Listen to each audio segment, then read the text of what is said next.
Hi everyone, it's good to see you in your postprandial bliss state. You all look very happy.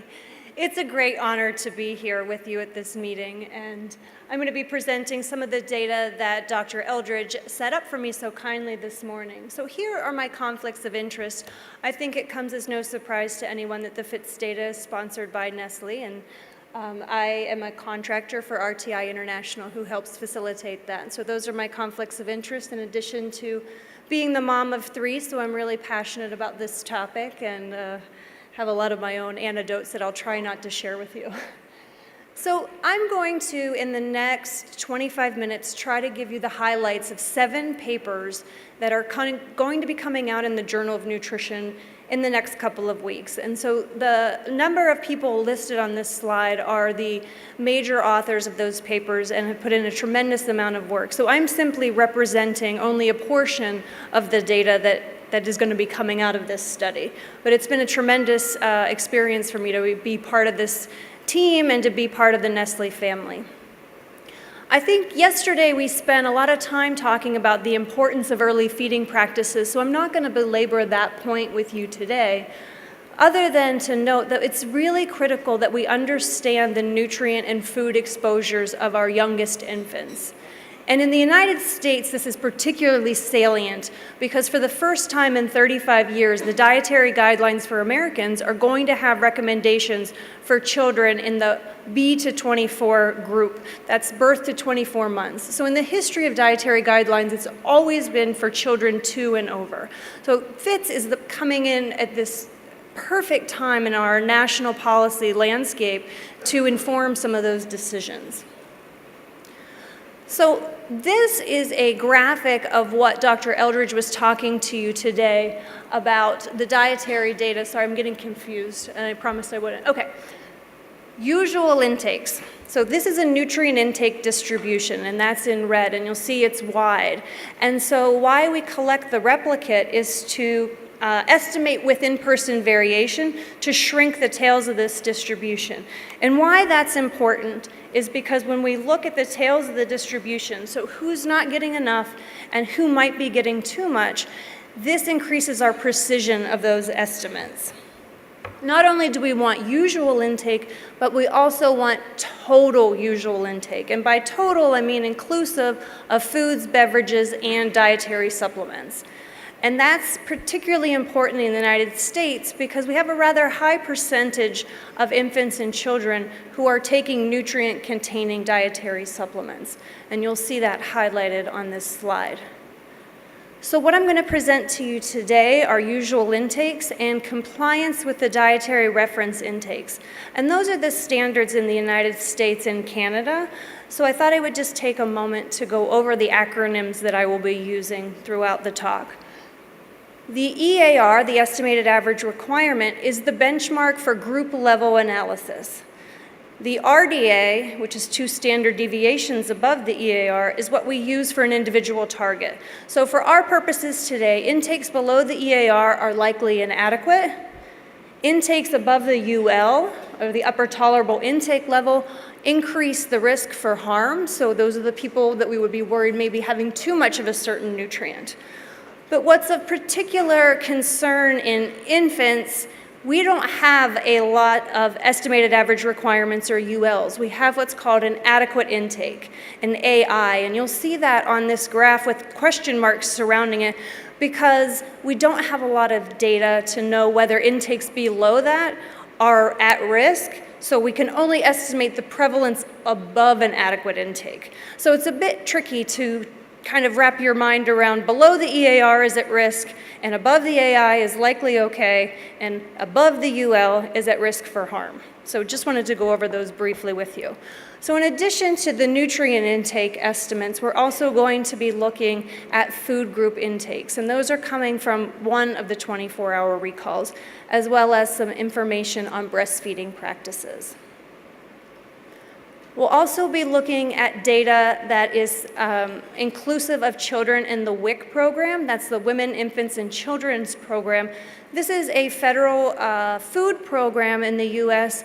that provides certain types of foods based on age and life stage that would enhance nutrient intakes. And so I have a box around the ones that are important for this discussion, and that formula is provided to infants who are less than 6 months of age or 6 to 12 months, in addition to complementary foods. And then once children hit 1, they have also other foods and milk and cheese and other foods that are provided to them at no cost. And so we looked at some of the nutrient exposures and food group intakes by WIC status.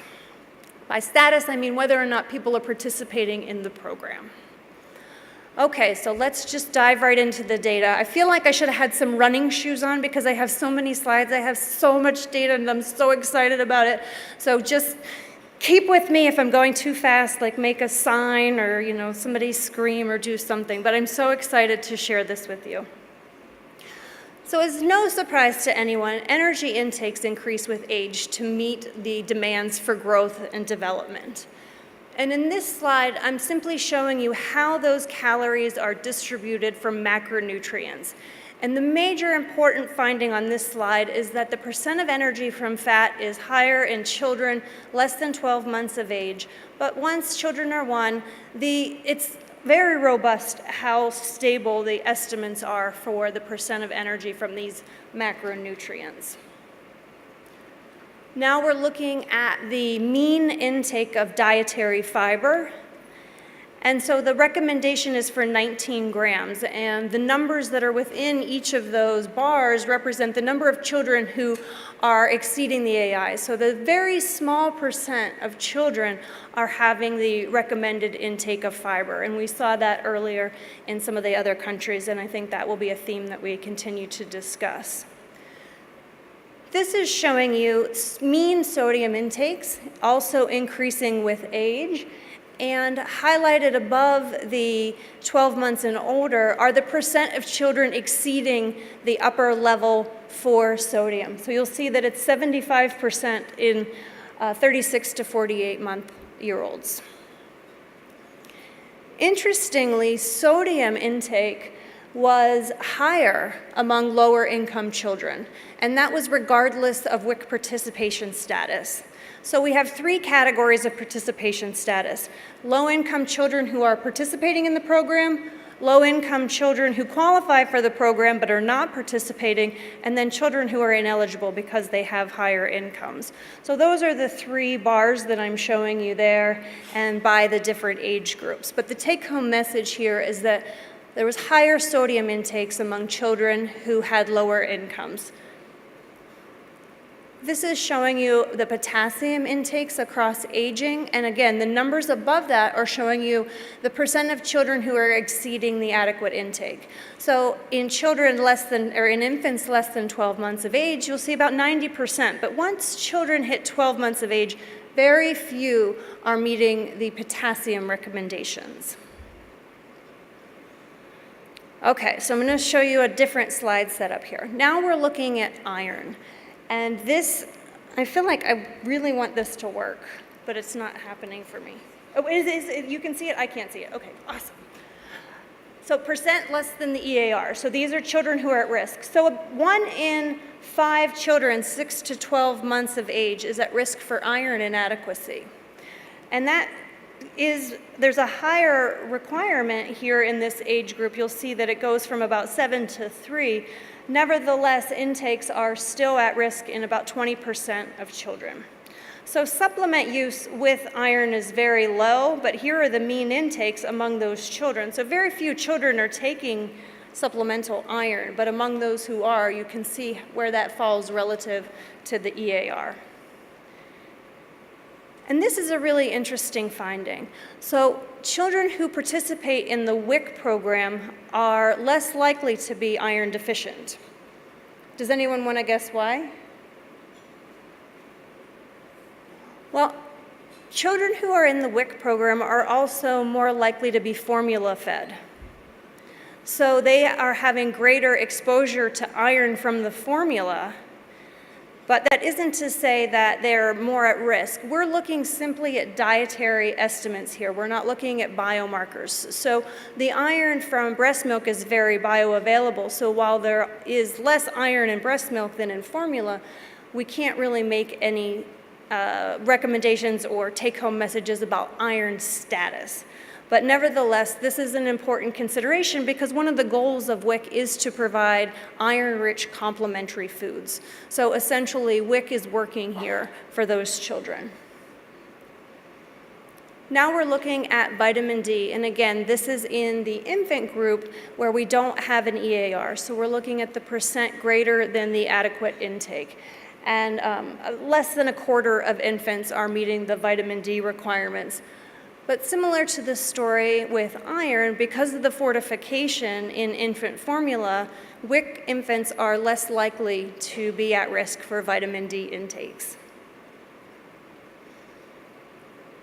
This is the same slide, vitamin D, by WIC participation status in older children. And those children who are low income but not participating in the program have a higher likelihood of being at risk for vitamin D than those who are participating in the program. So in many countries of the world, we're worried about infants and children not getting enough zinc. In the US, consistently in FITS and in NHANES, we are worried about excessive zinc intakes. And so here's the prevalence of infants and toddlers and preschoolers who are exceeding the UL for zinc. Similarly, around the world, vitamin A is a problem for being at risk. In the US, in these age groups, we're seeing rather shocking percentages of infants and toddlers who are having intakes above the UL. And I wanted to show you the difference here. In blue is the diet alone, and in orange is when we look and incorporate dietary supplements. So there's not much of a difference here in infants because not that many infants are exposed to iron, or vitamin A, from dietary supplements. But look at these big differences once children start to have a higher prevalence of intake of supplements. So that's why it's so important that we include dietary supplements in our estimates. Otherwise, we would be really underestimating the high prevalence. And again, we always get the question about vitamin A because it's very hard to set the recommendations, the DRIs, because there's not a lot of data available to set these numbers. So there's been a lot of scientific discussion about whether these numbers are right. If we have 30 to 50% of our infants and toddlers exceeding the UL, is that the right number for the UL? So just keep that in the back of your mind. Now we're looking at added sugar. So similar as what I showed you with sodium, low-income children have a higher added sugar intake, and that's particularly true in 12 to 24 months. So WIC participation is associated here with a higher added sugar intake. And in the older age group, 24 to 48 months, it's just a difference between these two groups, so participants and non-participants who are income ineligible. And so again, this is a cross-sectional study. So we can't have any causal inferences about how the WIC program is protective for vitamin D or causing high added sugar intakes. We're merely looking at an association between participation and income, or in nutrient intakes.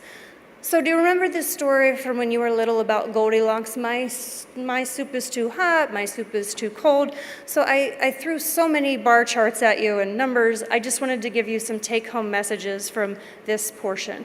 So surprisingly similar nutrients of concern exist in our infants and young children that we see in our adult population. So low intakes of fiber, iron in some age groups, potassium, vitamin D, and E. And a similar theme that we saw in other countries, high intakes of sodium, added sugar, and unique to the US, excessive intakes of vitamin A and zinc. All right, so we're gonna move on now and look at some food. We don't eat nutrients, we eat foods, so we have to know what kinds of foods these nutrients are coming from.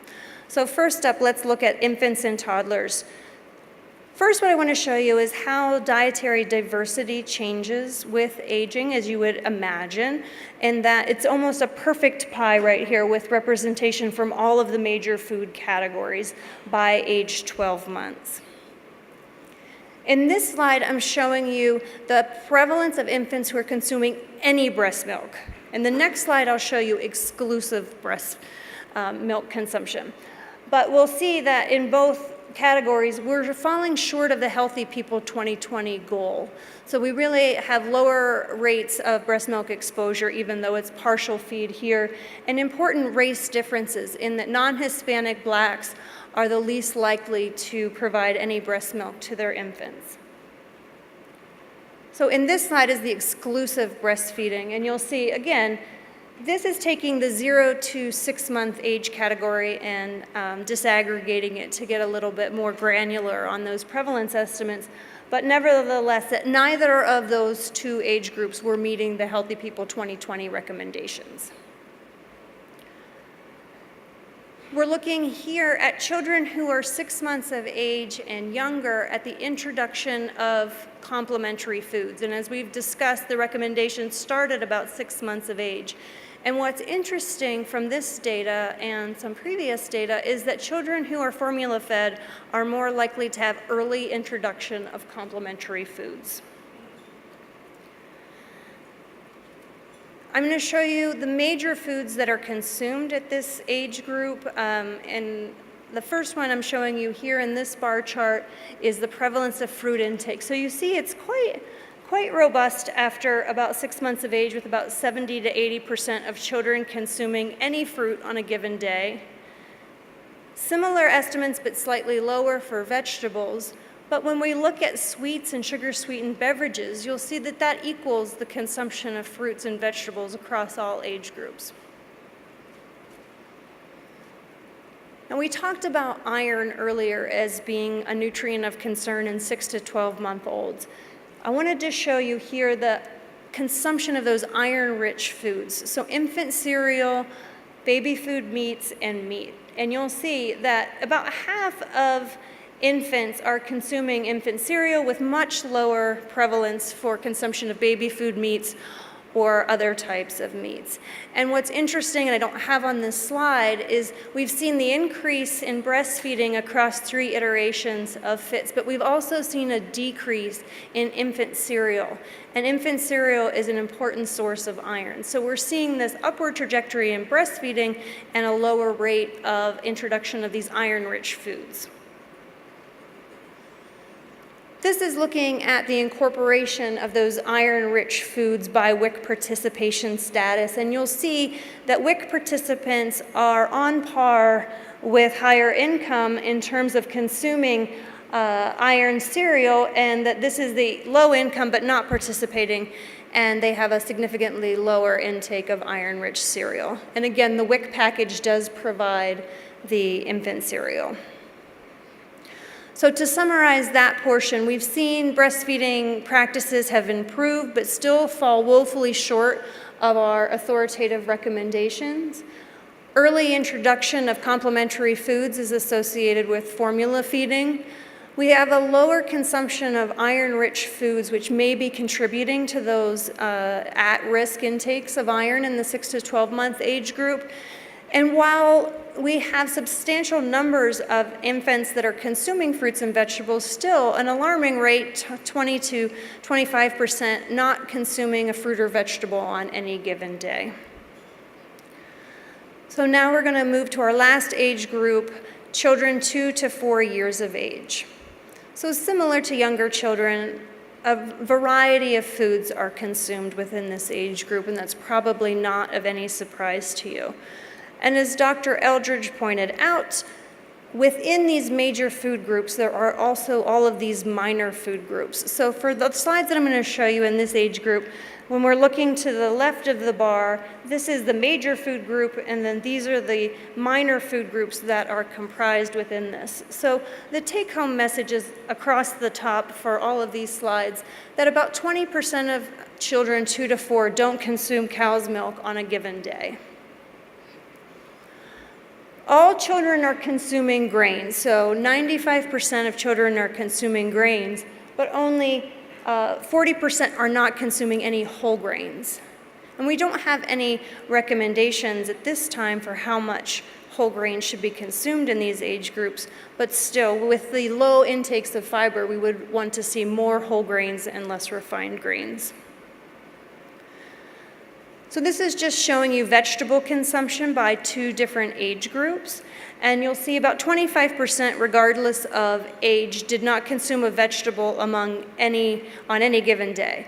And among those who did consume, does anybody want to guess what the number 1 food or vegetable that was consumed is? Fried potatoes, which arguably makes some dietitians cringe because they wouldn't really consider that to be the most optimal vegetable to be consuming in this age group, particularly having it fried. I didn't show you the data on saturated fat, but we can talk about that later if you want. Okay, so I already told you that most children are consuming fruit. So the fruit category is comprised of fruit and 100% fruit juices. So 100% fruit juices are not categorized as a sugar-sweetened beverage in the way that the US data are coded. So most children are consuming fresh or frozen fruit, and about 1 in 10 are consuming fruit that is in sugar-sweetened syrup. Who's gonna guess what the number 1 fruit is? Oranges? No. Banana! Somebody said it. Was that you? I had a bad accent, so I think it was me trying to be you. But anyway, yes. Bananas, apples, grapes, applesauce, and fresh oranges. There's also a lack of variety in the types of protein foods in this age group. So most children who are consuming protein, it's coming from chicken or turkey. So fewer children consume nut and nut butters or fish or shellfish.